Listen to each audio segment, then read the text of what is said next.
Dan saya sebut itu apa? Miskin permanen ini.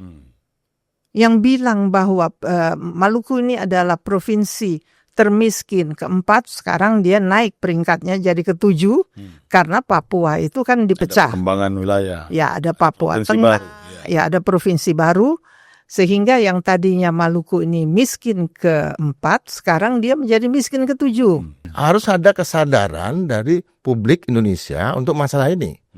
Dan kesadaran itu sudah terbentuk sebetulnya kalau di media sosial ya. Terkait dengan kasus misalnya sekarang Raja Ampat ya. Oh, yang baru. Itu kan sudah menjadi masalah besar sekarang. Dan semua menteri bicara, ada proses penghentian sementara. Proses penambangan, eksplorasi di Raja Ampat, tapi kekuatan media sosial ini kan juga sangat terbatas karena harus masuk menjadi kekuatan di lembaga-lembaga politik, harus masuk menjadi suara dari partai politik, suara dari DPR. Ya.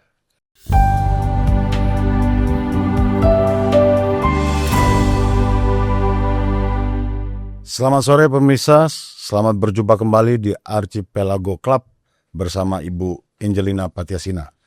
Sore hari ini kita kedatangan tamu, Bung Indra Piliang yang sudah cukup dikenal baik di kalangan aktivis, wartawan maupun masyarakat intelektual di kampus-kampus. Pada sore hari ini kita akan membahas tentang ketimpangan ekonomi sosial di Indonesia Timur.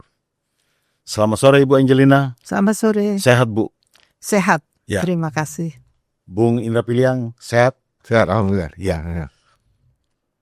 Pemirsa, kita ingin mengetahui bagaimana pandangan Ibu Angelina dan Bung Indra Piliang tentang ketimpangan ini. Kira-kira Bu, menurut Ibu, apa yang menjadi akar masalah daripada ketimpangan sosial ekonomi di kawasan timur Indonesia? Nah, sebelum kita sampai kepada pertanyaan itu, sebaiknya kita melihat dulu pada saat founding parents kita mendirikan Republik Indonesia ini, tentunya sudah berpikir jauh dan kita kembali kepada pasal 33 Undang-Undang Dasar 1945 di ayat 3 yang mengatakan bahwa itu menjelaskan kemakmuran bagi semua. Artinya semua daerah, semua rakyat, dan leave no one behind. Jangan ada yang tertinggal. Artinya mulai dari Papua sampai ke Aceh, itu semuanya harus sama. Dan juga kalau kita melihat lagi ke pasal 36A, itu dia mengatakan juga bahwa semboyan kita itu adalah Bhinneka Tunggal Ika. Kita beragam dalam persatuan. Nah, kenapa saya sampai kepada itu? Pernyataan-pernyataan tadi, karena sebenarnya Indonesia ini sangat besar. Dia ini dengan beragam ras di dalamnya. Di sebelah barat, tentu itu ras Melayu yang dominan. Di sebelah timur, itu rasnya adalah ras Melanesia dan Polinesia. Dan ini harus kita treat, kita treat dengan sama, bahwa inilah sebenarnya persatuan itu. Jadi tidak ada yang ditinggalkan, harus sama. Tetapi bagaimana kenyataannya? Kenyataannya selama berpuluh tahun kawasan timur ini tertinggal. Nah, ini menjadi pertanyaan kita semua. Apa sebab dia tertinggal? Nah, satu adalah political will dulu. Sekarang kita lihat mulai dari adanya undang-undang otonomi daerah. Kalau kita ambil contoh saja Maluku. Maluku ini kemiskinan yang ada di sana selalu saya katakan kemiskinan yang sistemik. Kenapa sistemik? Karena dia ada di dalam sistem. Apa sebab begitu? Karena pembagian dana ke daerah itu berdasarkan luas wilayah dan jumlah penduduk. Luas wilayah Maluku itu sangat kecil kalau darat. Kalau laut dia besar sekali. Tapi kalau darat dia sangat kecil sehingga dana yang masuk juga ke daerah itu juga sangat kecil. Dan kemudian ditambah lagi dengan jumlah penduduk Maluku sekarang ini 1,8 juta jiwa. Nah ini yang membuat APBD-nya Maluku dari tahun 2002 sampai hari ini APBD-nya itu hanya sekitar 3,3 triliun. Selalu begitu. Dan juga pertumbuhan ekonominya, PDRB, produk domestik regional brutonya Maluku, kalau di dalam persentase tentu dia 5, sekian persen. Dan orang dengarnya itu bagus, tapi jangan kita berhenti di situ, kita lihat volumenya. Kalau volumenya itu hanya 15,89 triliun rupiah. Ini data BPS ya, bukan data dari saya. Sekarang kita bandingkan dengan DKI. DKI itu APBD Provinsi DKI tahun yang ditetapkan untuk tahun 2025 ini sebelum efisiensi anggaran, kan ada pemotongan anggaran. Itu dia sebesar 91,34 triliun. Setelah dipotong jatuh-jatuhnya hanya sekitar 80 something triliun masih. Sementara kalau Maluku ini kan tadi cuma 3, dan PDRB-nya itu 957,5 triliun. Artinya apa? Artinya ini pembagian pendapatan. Ini timpang sekali, sangat timpang antara DKI dan Maluku. Kenapa bisa timpang begitu? Ya banyak hal. Kan ini kan udah sistemik, kita bilang dia sistemik. Karena dari dulu sampai sekarang nggak ada perubahan. Dan saya sebut itu apa? Miskin permanen ini. Yang bilang bahwa Maluku ini adalah provinsi termiskin keempat, sekarang dia naik peringkatnya jadi ke-7 karena Papua itu kan dipecah. Ada perkembangan wilayah. Ya, ada Papua Provinsi Tengah. baru, Ya, ada provinsi baru. Sehingga yang tadinya Maluku ini miskin ke-4, sekarang dia menjadi miskin ke-7. Sementara NTT masih dia di atas itu. Ya, Maluku dia sudah turun peringkatnya, tetapi tetap. Kenapa tadi saya masuk ke kawasan? Hati-hati, karena kawasan ini mulai dari Sulawesi sampai ke Papua. Kita ambil dari Maluku sampai ke Papua aja, Maluku Utara, Maluku, NTT, Papua. Ini kawasan Melanesia Indonesia. Melanesia Indonesia ini yang terbanyak sebenarnya dibandingkan dengan Vanuatu, dibandingkan dengan Solomon dan lain-lain, paling banyak tuh di kita. Ada juga sebagian Melanesia di Sulawesi. Dan bagian ini kalau lihat geografi di separuhnya dari Republik Indonesia termiskin. Ini miskin berpuluh tahun. Hati-hati. Hati-hati. Tapi kekayaannya yang ada di sini, di Maluku terutama, apalagi terakhir-terakhir ini, kita lihat dari hasil tambang, ada nikel di Maluku Utara, dan kemudian ada minyak dan gas di Maluku. Dan di Papua jangan tanya lagi, itu ada minyak, ada gas, ada emas, ada semua. NTT juga demikian. Mengapa? Pertanyaan sekarang, mengapa daerah yang begitu kaya, dia menjadi miskin, dan miskinnya saya sebut miskin permanen. Terlalu lama ini. Pertanyaan berikutnya tentu orang akan berpikir, apakah kami masih masuk dalam Republik Indonesia ini, Pak Presiden? Pertanyaan saya. Ya, kalau menurut Ibu sendiri, apa yang menyebabkan kemiskinan sistemik yang seperti Ibu katakan tadi? Ini kan ada masalah teknis, soal kependudukan, soal keluasan, ataukah ini soal politik? Ataukah lebih jauh lagi ini soal ideologi, bahwa memang itu bukan menjadi bagian yang harus menjadi penikmat daripada seluruh kekayaan alam Indonesia, tapi memang menjadi wilayah yang harus dikeruk terus-menerus. Menurut Ibu bagaimana, Bu? Politik dan juga kalau ideologi kita bicara nanti itu di belakang. Tapi politik dan juga tadi pembuat undang-undangnya. Terutama undang-undang otonomi daerah memperparah, saya bilang. 12 mil dari pantai. 12 mil dari pantai itu membuat apapun yang ada di laut yang lepas dari 12 mil dari pantai itu bukan milik Provinsi Maluku. Sudah milik pusat, masih Indonesia juga. Tapi Maluku yang miskin ini, dia tidak bisa menikmati kekayaan yang dia miliki. Contoh, Blok Masela. Tahun 2011 itu sebenarnya Masela ini sudah dari tahun 1998, itu namanya Masela Jilid 1, itu udah ditandatanganin kontrak pertama, kemudian dirubah menjadi kontrak kedua itu 2011 kalau nggak salah. Terus nanti ada lagi yang berikutnya gitu. Ini tadinya, ini kan dia tadinya itu kan offshore, di luar, di laut. Nah, saya melihat itu, dia di perbatasan antara Australia dan Maluku.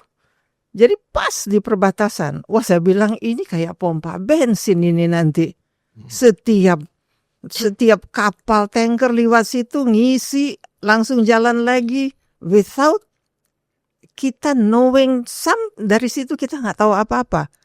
Jangankan Maluku, Jakarta aja mungkin tidak sampai untuk melihat ke situ, jauh loh perbatasan Australia itu. Yeah. Dan ini kalau tentara tidak juga mengerti kenapa ini harus dipindahkan dari laut ke darat, saya pikir ini udah kelewatan. Itu ideologis Bu artinya. Tentaranya nggak ada ideologi kalau begitu caranya.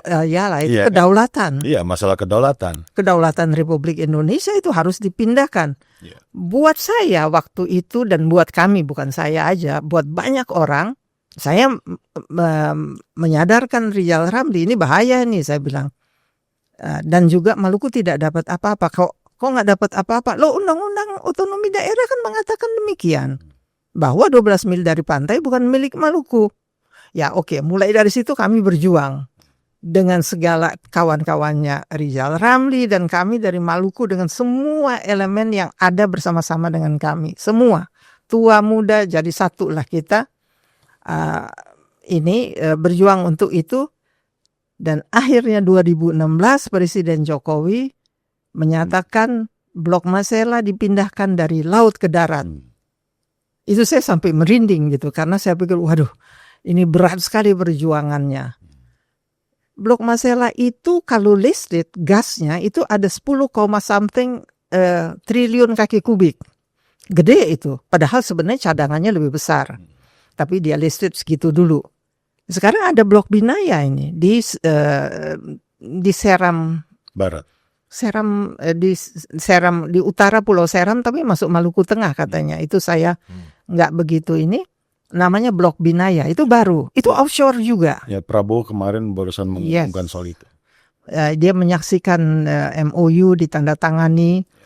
Ini proyeknya bahlil kalau menurut saya karena dari 2023 ini sudah ada nih. Cerita Binaya. Ini 15, something triliun kaki kubik gas yang di situ.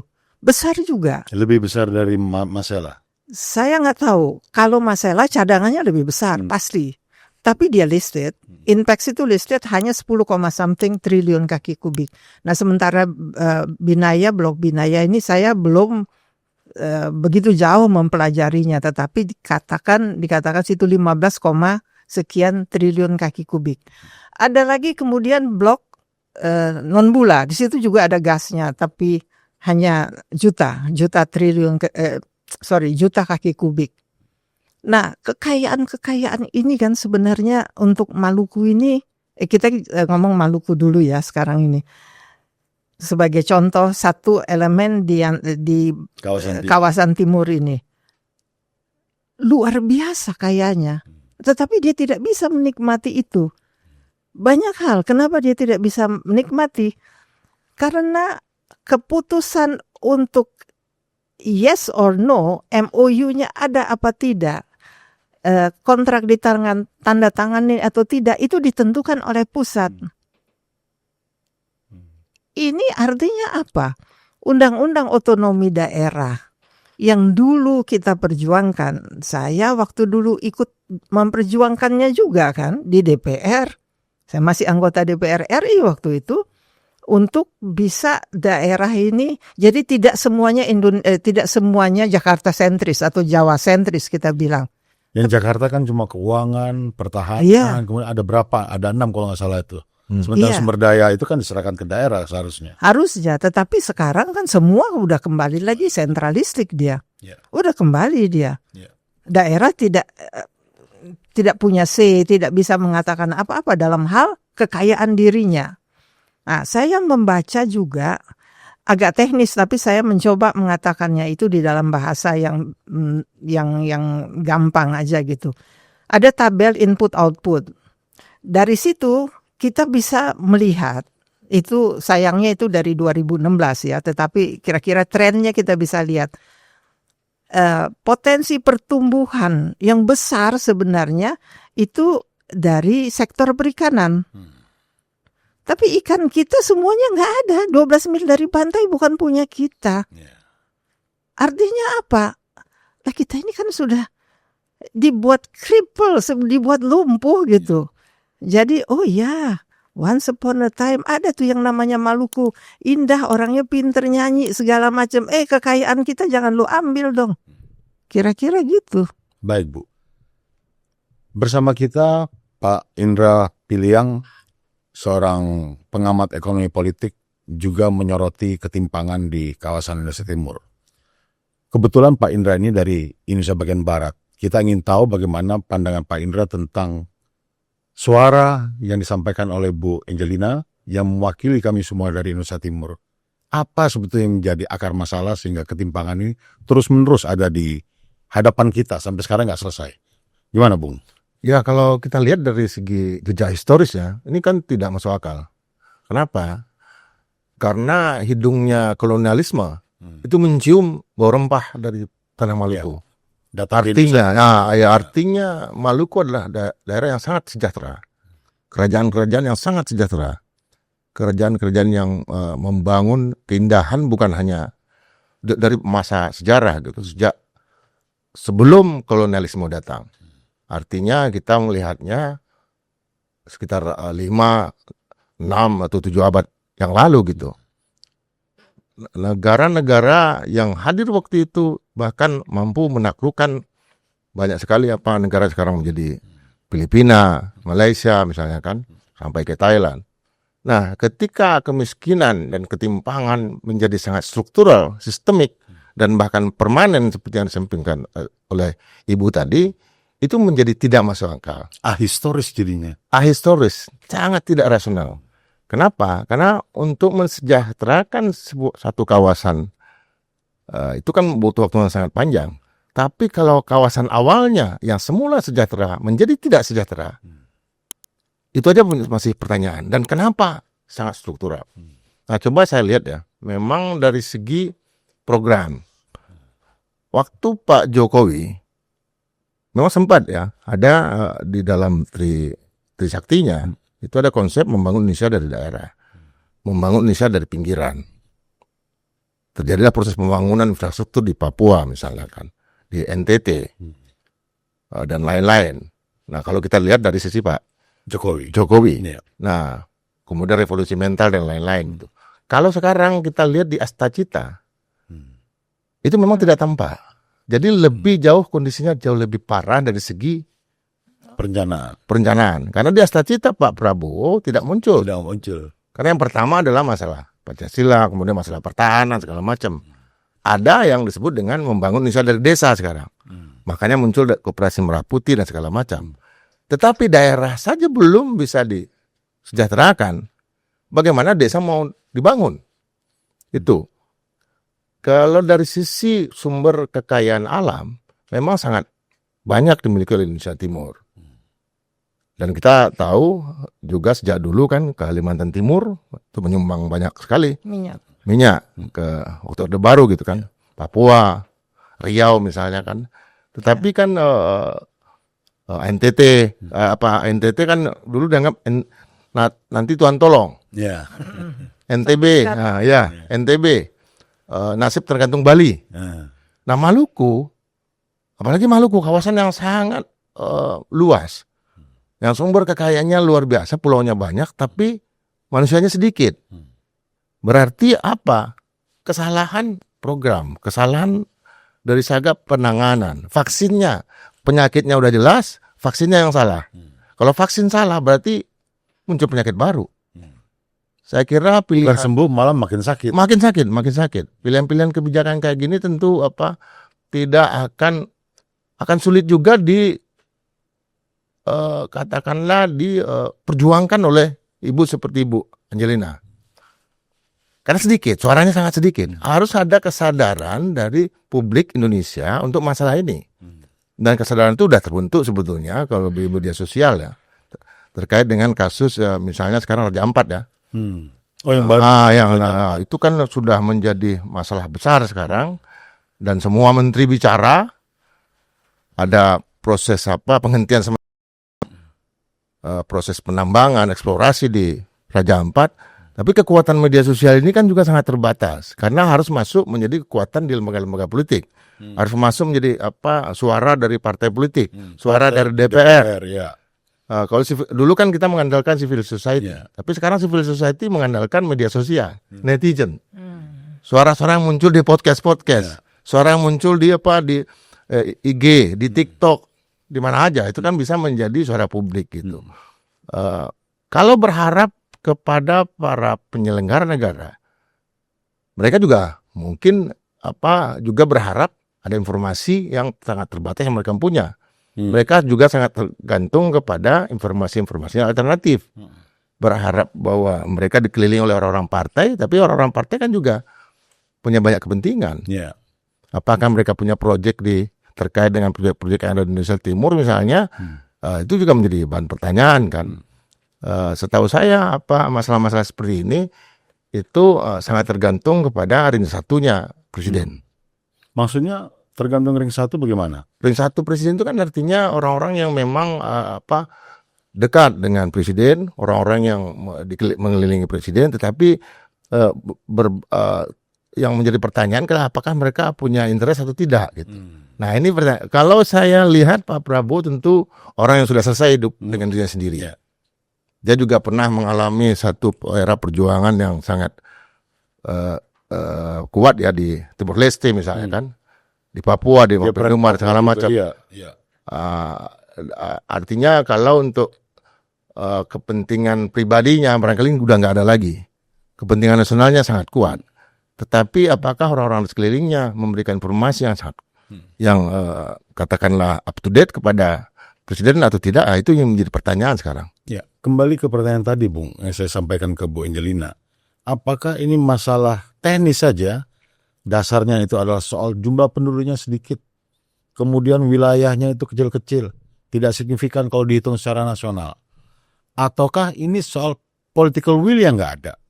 Ataukah lebih tinggi lagi? Ini masalah ideologi yang memang di sana tempat kami menghisap untuk kepentingan kami di sini. Ini di level mana nih sebetulnya? Kalau Pak Prabowo ini di level mana dia nih? Kita kan pasti udah tahu soal kemampuan militer, kemampuan politik, segala macam, ekonomi udah selesai. Tapi kan dia perlu tahu ini masalahnya ini di tingkatan apa nih? Apakah ideologi yang salah, ataukah politik yang salah, ataukah ini masalah teknis saja? Kalau masalah teknis kan kirim penduduk di sana, dari sini datang ke Indonesia Timur, seperti zaman Orde Baru yang juga nggak berhasil, ya kan? Misalnya begitu. Kira-kira gimana, Bu? Kalau masalah ideologi menurut saya sudah selesai ya, karena ideologi ini kan sudah menjadi satu platform bersama. Ya, platform bersama. Sekalipun menjadi pertanyaan sekarang proses ideologisasi yang masih sangat malah makin kurang. Artinya lewat dulu P4 dan segala macam. Proses ideologisasinya, proses edukasi terhadap sistem ideologi. Nah, kalau kita lihat di tataran para elit politik, ideologi sudah selesai. Tetapi masalahnya adalah kan banyak sekali politisi baru, generasi di bawah saya misalnya, Gen Z dan segala macam, generasi milenial sekarang yang ada di DPR banyak sekali, tetapi tidak memiliki sistem ideologi yang jelas di kepala mereka. Ini diperparah dengan kondisi praktek atau terlalu teknis sekarang. Tadi political will-nya. Political will itu nggak akan muncul menjadi persoalan kalau elit-elit politiknya sudah terideologi dengan baik. Tetapi masalahnya sekarang yang menjadi elit politik adalah generasi yang tidak dididik dengan sangat baik masalah sistem ideologinya, sehingga mereka juga nggak mikir sampai mereka akan lebih berpikir kepada gaya hidup, lifestyle ya, dan sehingga memunculkan masalah-masalah kemiskinan permanen yang seperti tadi. Artinya rakyat yang jauh mereka baru bisa lihat bahwa itu miskin kalau mereka ada depan kepala mereka sendiri. Tetapi kalau sekarang kan dengan gadget, dengan artificial intelligence dan segala macam, mereka sama sekali tidak memandang itu sebagai persoalan karena itu hanya foto-foto aja, gambar-gambar aja atau video, dan itu jauh dari masalah mereka sendiri. Ya, di luar masyarakat Indonesia Timur itu menjawab persoalan yang dikemukakan oleh Bapak dan Ibu tadi itu, mengatakan bahwa kalau persoalan ketimpangan, persoalan kemiskinan itu bukan cuma di Indonesia Timur. Itu di tempat kami juga banyak yang miskin, di Kalimantan banyak yang miskin, di Sumatera juga banyak yang miskin. Jadi orang mengatakan kemiskinan yang ada di Indonesia Timur itu sama dengan di tempatnya dia masing-masing. Menurut Ibu sendiri itu bagaimana, Bu? Apakah memang benar demikian? Ataukah ini kemiskinan di Indonesia Timur ini lebih parah daripada yang disampaikan oleh mereka? Saya lahir di Palembang. Saya juga berbahasa Palembang. Saya mengerti betul Sumatera. Cara berpikir orang Sumatera itu saya sangat mengerti. Dan saya tahu juga bagaimana kehidupan mulai dari Aceh, Sumatera Utara sampai Sumatera Tengah, kalau zaman dulu sampai Sumatera Selatan. Kemiskinan itu tidak permanen kalau di sana. Kan saya jalan dari atas sampai ke bawah. Perubahannya kan luar biasa sekarang dengan adanya otonomi daerah. Jalan-jalan, infrastruktur sudah bagus, dan saya lihat juga pendidikan juga tinggi, bagus. Kenapa di Maluku enggak? Kenapa di NTT jalan di tempat? Jadi ini bukan data yang disajikan oleh BPS saja, Badan Pusat Statistik, tetapi kenyataan yang kita lihat tuh jauh berbeda. Dari bentuk aja itu sudah sangat, dari kotanya saja nggak bergerak, jalan di tempat. Dari tahun 2002 ya saya menjadi anggota Badan Anggaran, kemudian pimpinan Badan Anggaran DPR RI. Saya lihat tuh nggak bergerak di Maluku. Kenapa nggak bergerak? Ya ini tadi. APBD-nya dari tahun 2002 itu 3 triliun koma. Itu tetap. Apa yang mau digerakkan? Terus dia kan kaya katanya. Nah, udah dipotong begitu 12 mil, nggak bisa apa-apa. Nah kemudian, tapi banyak tambangnya. Iya, tapi kan bukan dikuasai oleh Maluku. Tidak diberikan kepada rakyat Maluku. Nah, sekarang yang saya berkali-kali bilang bahwa ini ada perubahan yang sangat besar. Geopolitik global ini besar sekali. Ingat loh. Momentum. Ingat, lihat di mana letaknya kawasan timur ini. Coba kita lihat, di bawah ada Australia. Di kanannya di situ, itu semuanya negara-negara Pasifik Selatan. Yang rasnya sama dengan kami, Melanesia sama kami. Ibu sebetulnya ingin menyatakan apa tentang Melanesia itu jadinya? Coba perhatikan dulu kita. Kita ini tidak sama dengan ras Melayu, tetapi kita di dalam rumah Indonesia. So, tolong perlakukan kami juga sebagai orang Indonesia. Jangan perlakukan kami ini numpang. Jangan memaksa kami menjadi orang Jawa. Gak bisa dong. Kami tetap kulit hitam, rambut keriting, tetap. Kami juga gak mau diputih-putihin mukanya. Gak mau. Kita punya identitas diri kita sendiri. Apakah karena itu? Saya gak tahu. Tapi ingat bahwa kita ini kan kayak sandwich sudah. Di atas itu ada Cina, di bawah sini ada Amerika, dan proksinya ini ada Australia semuanya. Di sana di Pasifik Selatan itu sudah punya Cina, punya Amerika, rebut-rebutan. Ada AUKUS lagi. Kemudian Indonesia masuk BRICS lagi kan? Masuk BRICS, di situ kita tambah susah. Apakah yang susah itu di barat? Enggak. Yang nanti sangat rawan itu adalah di timur. Di timur, terutama Maluku dan Papua. Karena? Nah, ini langsung. Ini langsung kita kayak sandwich di tengah-tengah sini. Dan ini tidak, kan saya ada seorang teman lah mengatakan, Ya, itu namanya apa? Istilah mereka tuh selalu kalau sekarang ini konspirasi global. Dan menurut saya itu kalau yang begitu nggak usah pakai konspirasi global. Kalau orang miskin terlalu lama diajak, lu mau nggak hidup seneng sama kita di rumah yang itu? Ya mau dong. Pakai logika yang biasa aja, awam aja. Baik Bu. Ya. Gimana Bu? Menurut Bu, apakah pendapat dan pandangan Bu Angelina tentang pandangan kami di Indonesia Timur tadi? Ya, pandangan dari Indonesia Timur itu kan banyak dibantu dan menjadi sumber dari Soekarno juga ketika Ratu Langi menulis Indonesia in Pacific, ya, Indonesia di Pasifik. Yes. Itu ketika Ratu Langi ditangkap dan ditahan, kebetulan ditahannya di Sukabumi kan, di Pelabuhan Ratu. Dan dia menulis buku itu. Dan buku itulah yang pertama kali menceritakan tentang perkembangan Jepang, China dan segala macam. Dan berdasarkan buku itu juga Bung Karno menulis tentang Indonesia Menggugat, di mana dia memperkirakan bahwa akan terjadi Perang Dunia Kedua karena rebutan lahan dan segala macam. Nah, artinya yang mau saya katakan adalah pikiran-pikiran besar ini sudah muncul sebelumnya, dan itu juga menyebabkan banyak kaum nasionalis muncul dari timur.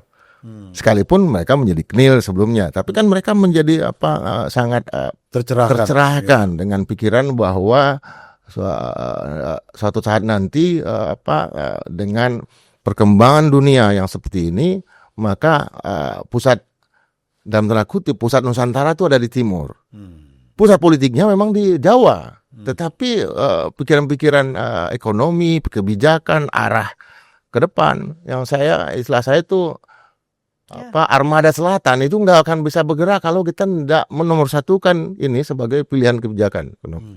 Maka benar yang disebut oleh Bu Angelina tadi bahwa ketika Indonesia masuk BRICS itu ini kan bukan negara archipelago ya. Kayak BRICS itu Brazil dia bertarung melawan Amerika misalnya kan, kemudian China negara daratan yang sangat luas kan, kecuali mungkin ada Afrika Selatan, ada Rusia, tetapi dengan masalah mereka sendiri-sendiri. Tetapi kan pilihan ini sudah diambil. Masalahnya kalau pilihan ini diambil, tentu kita harus memperkuat area-area pertahanan ekonomi. Area-area pertahanan sebagai konsekuensi masuk ke BRICS itu justru harus memperkuat itu ya. Iya, karena akan menjadi sandwich saja, akan menjadi pertarungan ekonomi ini kan pada akhirnya ke pertarungan politik dan benar-benar pertarungan militer kan. Artinya begini, ketika ada blok Masela misalnya, ada blok-blok baru, itu ada dan segala macam itu harus pangkalan-pangkalan militer angkatan laut kita harus dibangun dengan sangat kuat di timur. Sementara Australia punya AUKUS itu. Ya mereka punya. Kapal selam kita harus punya. Kapal selam nuklir dan segala macam. Artinya itu pembangunan ke arah itu belum terlihat. Yang terlihat baru arus sirkulasi elit ya di tubuh militer dan segala macam. Tetapi era kebijakan apakah kita akan membangun? Memang katanya akan ada pangkalan Rusia. Tetapi dan itu mungkin cuma di Biak mungkin 100-200. Karena dulu kan memang kalau kita lihat Sorong itu yang bangun kan dulu Jerman. Jerman artinya ada Jerman, ada Belanda juga segala macam kan. Tetapi kan ini kan kepentingan nasional itu kan sangat sedikit kan. Hubungan bilateral kita dengan Rusia misalnya sangat sedikit. Tetapi yang penting adalah visi ketimuran ini harus ada di dalam tubuh elit Indonesia. Bukan hanya bukan membelah-belah wilayah seperti di Papua yang terjadi sekarang kan. Karena secara etnografis memang di timur ini terlalu banyak. Etnisnya banyak. Papua aja menyumbang sekitar 400 bahasa ada dari tanah Papua gitu kan.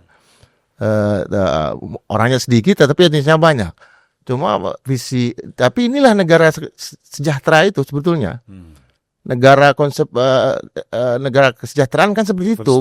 Welfare state itu kan sebetulnya bukan negaranya menjadi sejahtera, tetapi kan komunitas kecil-kecil ini yang harus dibangun. Harus ada petani sapi, sapinya juga harus ada sapi daging, sapi susu dan segala macam. Itu kan bisa di area timur. Di barat itu penduduknya terlalu banyak. Nggak ada lagi area yang kita bisa bangun untuk misalnya area peternakan sapi kan nggak ada di Tanah Jawa, mana daerahnya. Kalaupun dibangun menjadi daerah resapan air, misalnya hutan-hutan berubah menjadi area peternakan. Masalahnya kan air tanahnya juga menjadi kurang kan. Menimbulkan problem baru. Jadi saya kira penerapan teknologi juga, teknologi hilirisasi itu, apapun lah bahasanya ya, itu harus di timur dulu. Teknologi energi, mengubah sumber-sumber energi dari, katakanlah dari air, dari angin dan segala macam, itu harus dipraktekkan di timur. Arus. Ya artinya arus gitu, arus laut ya, arus dingin dan arus panas kan itu merupakan sumber energi dan terasanya di sana kan, di timur dulu kan. Jadi itu yang harus dibangun di sana supaya kesejahteraan mengalir ke sekelilingnya. Ketika bukan seperti sekarang. Kalau sekarang saya lihat ini VOC baru ini.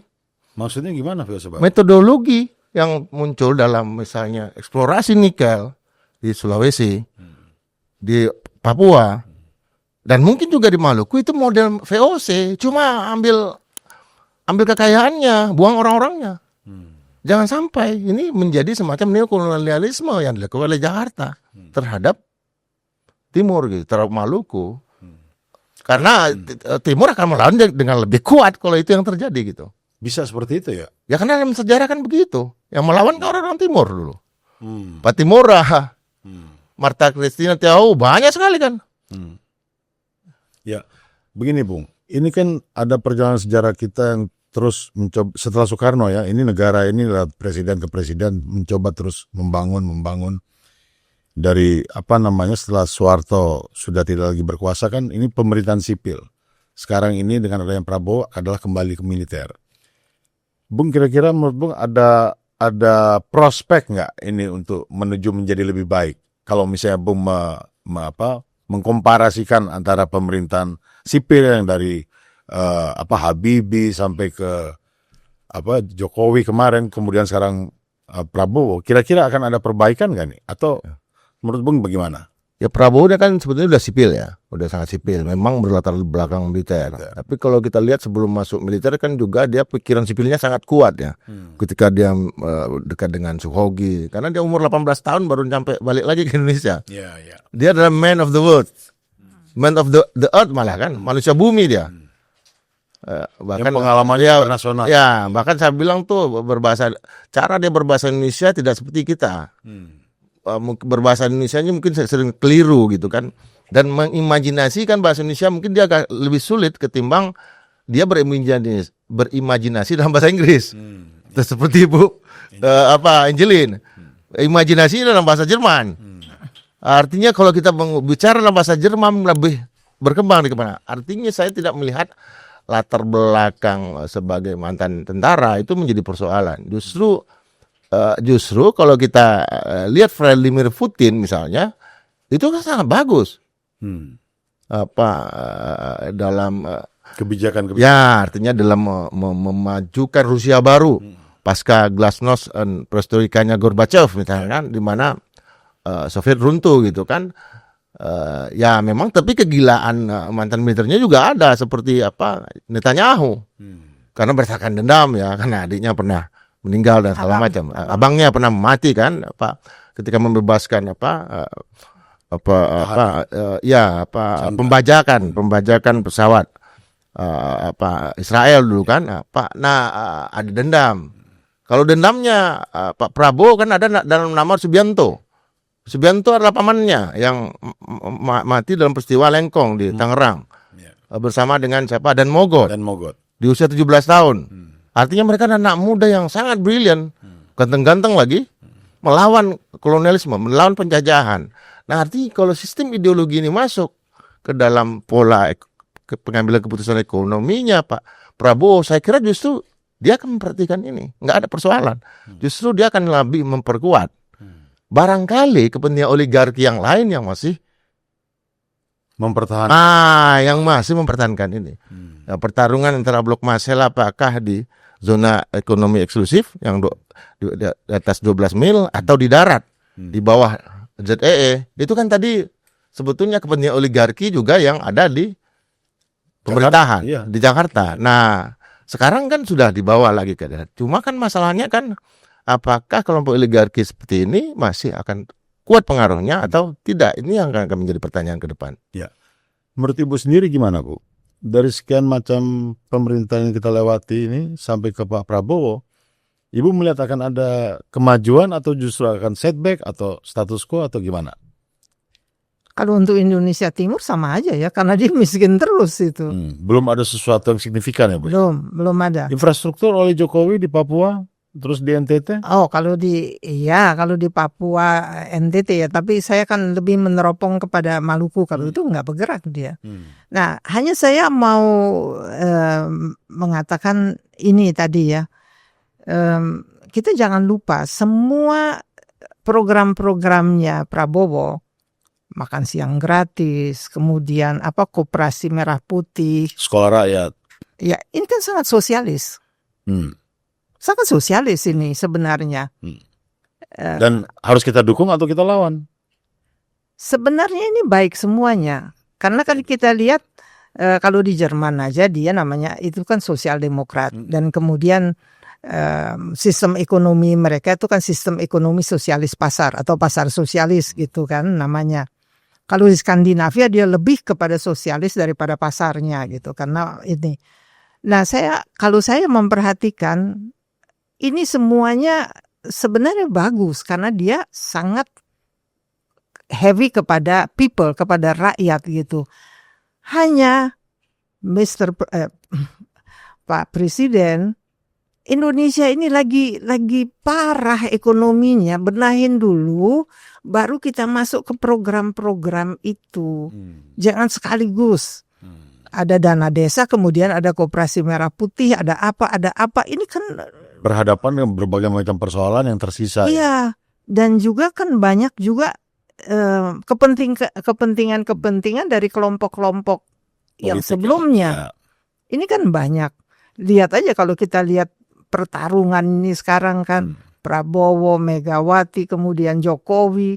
Ini aja kalau saya lihat tuh di semua lah di YouTube itu, ini aja diputar tiap hari ini ke ini, ijazah palsu apa semuanya.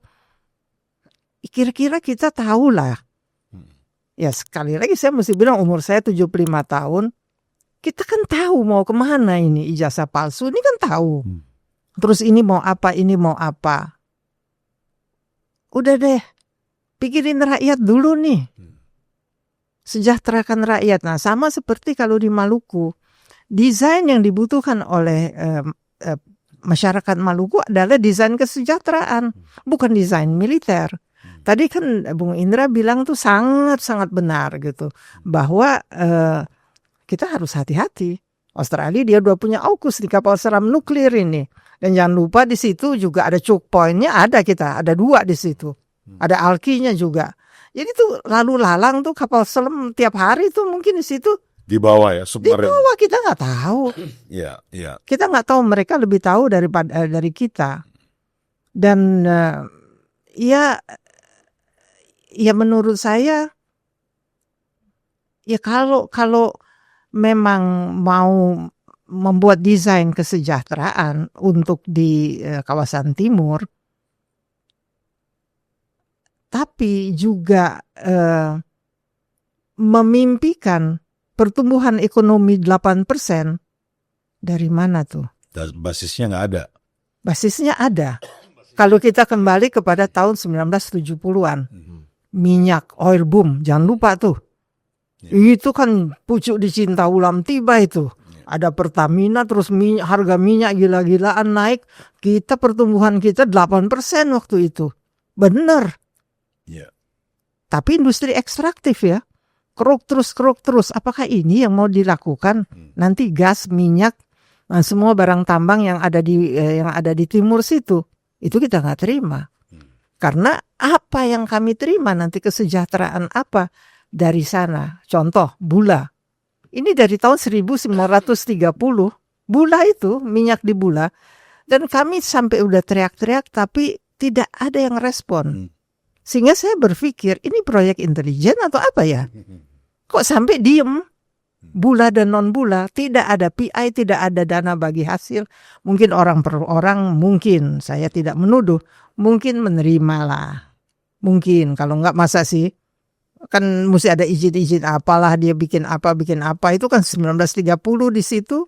Dan sekarang juga kan masih bercokol itu di sana bula dan non bula. Tapi belum ada tuh, dana bagi hasil belum ada, PI-nya juga belum ada, masih ribut aja. Nah itu, ini ya kasihan karena kan memang dia kan pernah menjadi epicentrum pertumbuhan, epicentrum perdagangan dunia kan Maluku ini. Karena apa? Karena rempah-rempah tadi. Ini kan bukan cerita dari jalur rempah yang tahun 1602, bukan. VOC ini kan modern kalau saya bilang. Ini kan sudah sebelum Masehi ini kan sudah ada dia. Nah itu ya kasihan banget kalau sekarang begitu. Baik Bu. Pak Indra, menurut Pak Indra, apa yang harus dilakukan oleh pemerintah sekarang ini yang bisa membuat perubahan yang secara signifikan di Indonesia Timur, khususnya di Maluku ini? Saya kira dari segi yang sangat sederhana saja, itu adalah Presiden harus banyak bergerak ke timur. Ini saya amatin 8 bulan pemerintahan, Presiden terlalu banyak menerima kunjungan negara lain dan berkunjung ke negara lain. Ya mungkin beliau butuh istirahat juga. Istirahat mungkin ya, artinya terpelik di dalam negeri dan keluar dan segala macam. Dan negara-negara yang dikunjungin juga dengan sistem ideologi yang berbeda, bahkan bertentangan. Misalnya pergi ke India. Kalau pergi ke India kan dalam hari kemerdekaan. Nah, sementara ketika India bertempur perang melawan Pakistan kalah. Karena teknologi yang dipakai oleh Pakistan teknologi Cina. Lalu muncul Macron kemarin, Indonesia beli pesawat dari Perancis yang sudah dia hancurkan oleh Pakistan. Oleh pesannya. Nah, artinya ini dengan sistem ideologi yang seperti ini kemudian datang ke Turki, di mana Turki bagi orang Indonesia itu lebih dekat ke Israel, ke Yordania maksud saya. Yordania kan lebih pro Israel ketimbang Palestina. Ketimbang Palestina. Nah, ini kunjungan kerja seperti ini kan harus ditata. Kalau Putin itu udah pergi ke negara-negara tertentu, kita lihat ini kepentingan ideologinya ada, kepentingan ekonominya ada. Dia akan pergi ke Cina, dia akan pergi ke beberapa negara yang untuk mengikat tali temali kepentingan geopolitiknya di luar. Nah, perkembangan geopolitik di Indonesia ini kan sekarang agak kacau. Zigzag gitu.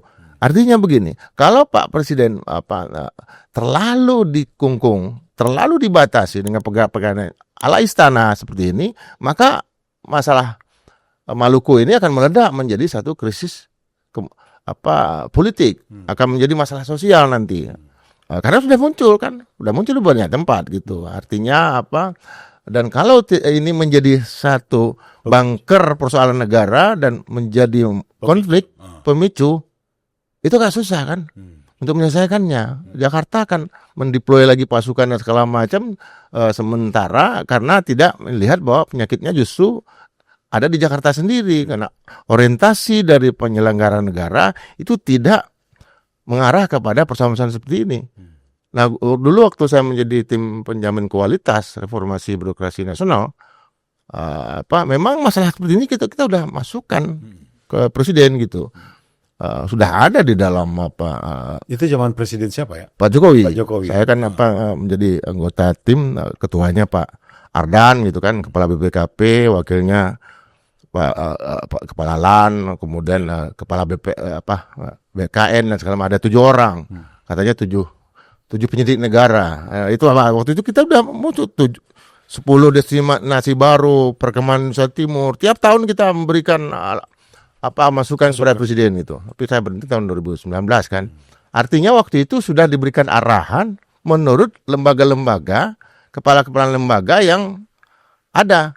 Kepala BPKP, kepala LAN, kepala BPS, kepala arsip, segala macam. Dan itu juga dengan pertemuan dengan akademisi di seluruh Indonesia yang kita bangun. Cuma belakangan saya lihat ini lebih banyak diambil alih oleh kepentingan politik dan kepentingan ekonomi yang kalau desainnya barangkali sudah banyak. Apalagi ketika konstitusi amandemen, undang-undang perimbangan keuangan pusat dan daerah. Ini harus kita lihat bahwa itu kan satu paket dengan undang pemerintahan daerah. Sebetulnya undang-undang pemerintahan daerah itu hanya mesin penggeraknya aja, mesinnya aja. Tetapi kepentingan yang dibawa itulah perimbangan keuangan pusat dan daerah. Ini yang paling strategis sebetulnya. Dana bagi hasil, dana ini, dana itu, dan segala macam. Ini yang sebetulnya menjadi pokoknya. Yang lain cuma parameternya aja, engine-nya aja. Nah ini yang keliru sekarang. Sistemik tadi. Ya, yang sekarang keliru politikalnya yang dimunculkan. Iya, kenapa ya? Perencanaannya semua sudah ada, desainnya sudah ada. Tapi begitu aplikasinya itu tidak sesuai dengan apa yang direncanakan dan yang disiapkan. Itu apa yang menjadi penyebabnya itu? Tentu kepentingan, tapi ini kepentingan siapa? Apakah masih kepentingan di dalam negeri ataukah di luar negeri? Prabowo kan terakhir ngomong untuk wanti-wanti terhadap kepentingan asing yang mengganggu, memecah belah di dalam negeri. Apakah itu betul-betul nyata atau sebetulnya penyakitnya di dalam negara kita sendiri? Menurut Bung gimana, Bung? Ya, sehingga nggak ada yang dilakukan itu sesuai dengan perencanaan. Ada otonomi daerah, ada perimbangan keuangan daerah, tapi itu nggak terjadi. Ya kalau ya tentu masalah aplikasi kan alat-alatnya udah ada, aplikatornya siapa yang menggunakan alat ini. Saya lihat persoalan regenerasi politik, masalah perubahan generasi politisi kita kan memang juga menjadi persoalan karena banyak sekali generasi Z sekarang, generasi baru yang menjadi politisi. Tetapi itu juga mereka terkait dengan keluarga-keluarga elit, keluarganya Pak Prabowo misalnya, ponakan-ponakannya, keluarganya Pak Jokowi, keluarga yang lain gitu. Tapi apakah terjadi pewarisan nilai-nilai seperti dari orang tuanya Ibu Angelina beliau ini kan jelas ini kan sistem ideologinya diwariskan. Nah sekarang kan menjadi persoalan karena barangkali belum masuk ke dalam pikiran mereka. Ibarat chipnya ini robotnya udah ada tapi chipnya belum bergerak. Jadi saya kira ya tapi juga memang ada perubahan peran dari misalnya Bappenas. Dulu kan Bappenas kan dia regulator tapi juga eksekutor, artinya dia punya kemampuan untuk mengubah misalnya musyawarah itu menjadi sebuah kebijakan. Kalau dulu kan lain yang setelah itu kan lain yang diminta oleh daerah, lain juga yang turun kebijakannya. Ini harus seimbang lagi. Memang saya kira salah satu yang menyebabkan pertumbuhan misalnya Sumatera Barat itu kan mendapatkan Prasamnya Purnakarya Nugraha itu kan pada berita ketiga, keempat. Tapi kan itu banyak dibantu oleh Abri Masuk Desa misalnya. Kemudian pengerahan CSA, dana perantau. Makanya Sumatera Barat habis PRRI kan menjadi maju, jalan-jalannya bagus-bagus segala macam gitu.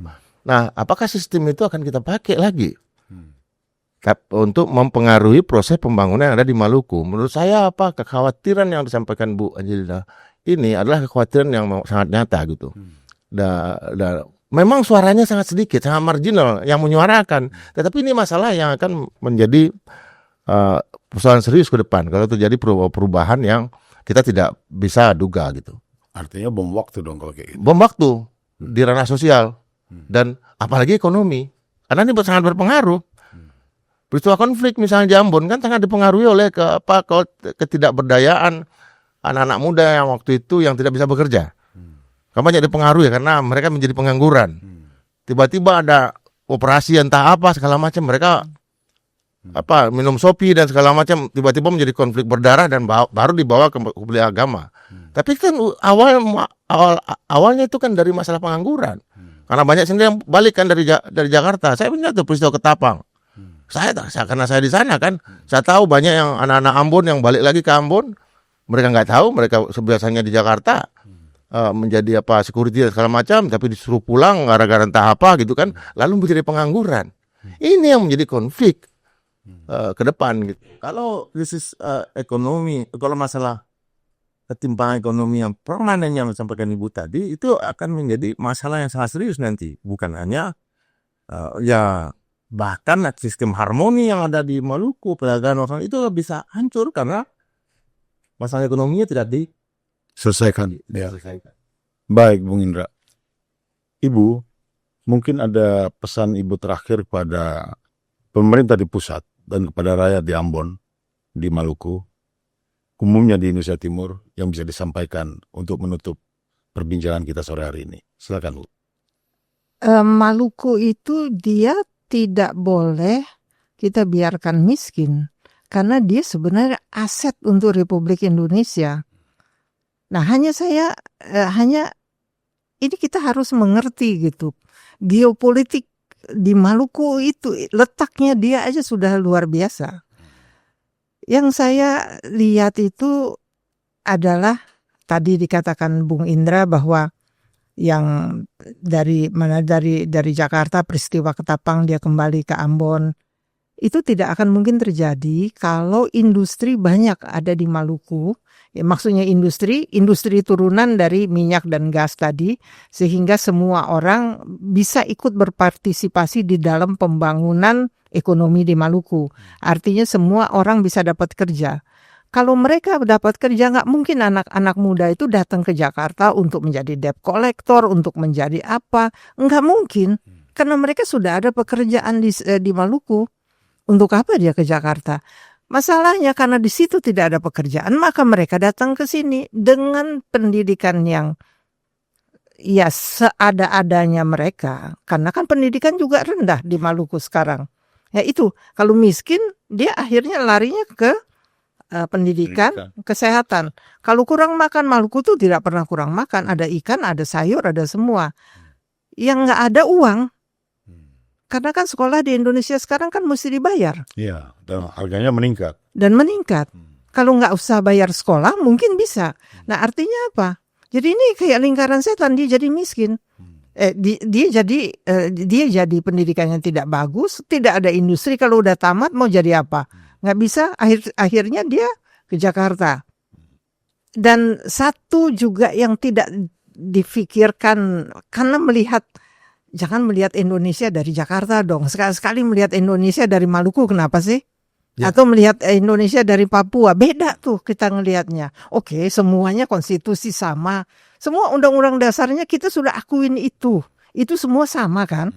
Tetapi cara melihat kita, cara pandangan kita, kalau kita melihat Indonesia dari Papua, melihat Indonesia dari Maluku, pasti beda dengan orang Jawa atau orang Jakarta melihat Indonesia dari sini. Satu hal, contohnya ini.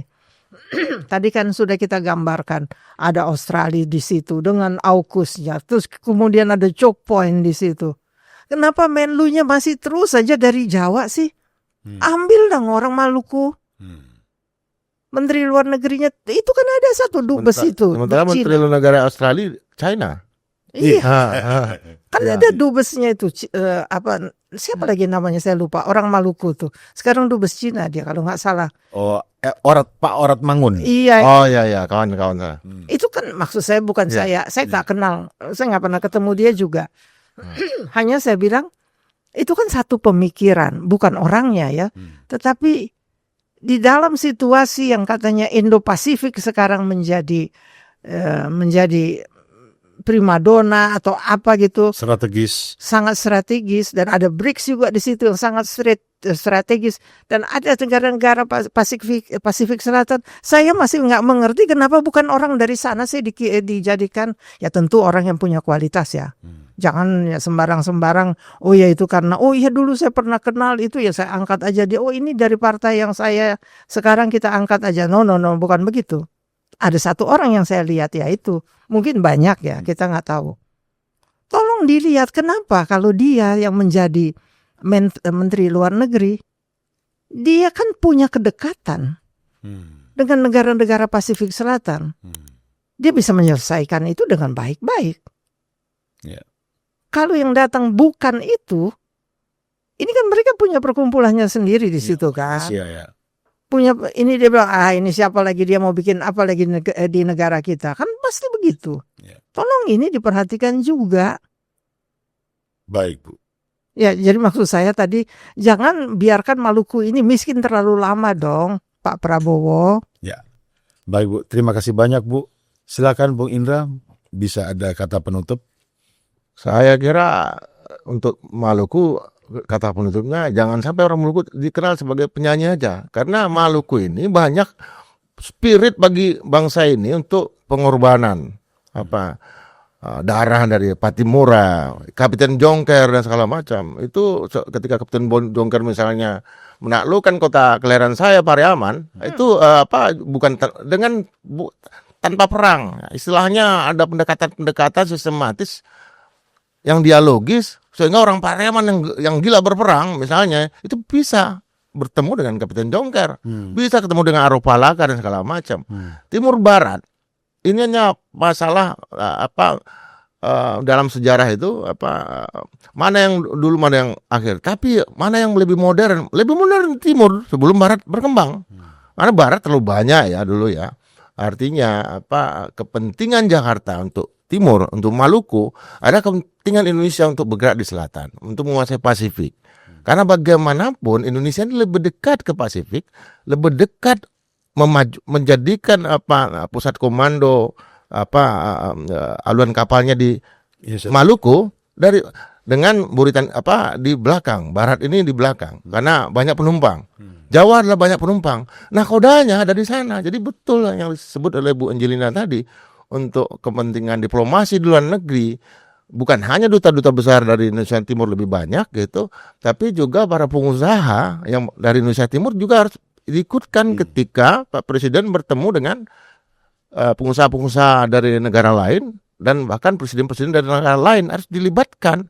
Apapun usaha mereka, mau mereka usahanya cuma punya 1-2 kapal ikan misalnya, tapi ketika ikut di dalam pertemuan yang dihadiri oleh presiden dengan negara lain, dengan Presiden Xi Jinping misalnya atau dengan Presiden India, mereka hadir kan, mereka juga menjadi punya koneksi internasional gitu kan, untuk memajukan usaha mereka. Dan kalau ada usaha yang maju dari Maluku, yang diuntungkan adalah orang-orang yang ada di Pulau Jawa ini. Bagaimana? Ya kenapa? Karena resourcesnya, SDM-nya kan nggak banyak di Maluku. Jadi SDM akan diambil dari sini, teknologinya diambil dari sini dan segala macam. Tapi pusat bisnisnya ada di Maluku. Saya kira ini adalah satu kepentingan nasional yang memang harus dipertimbangkan dengan sangat kuat oleh pemerintah pusat. Saya kira itu. Terima kasih Bung Indra, terima kasih Bu Angelina. Terima kasih. Pemirsa, terima kasih sudah menonton perbincangan kita pada sore hari ini. Kiranya kita akan jumpa lagi dari Archipelago Club di tayangan berikutnya. Jangan lupa subscribe, like, dan tolong disebarluaskan seluas-luasnya agar bisa menjadi pelajaran kita semua. Selamat sore.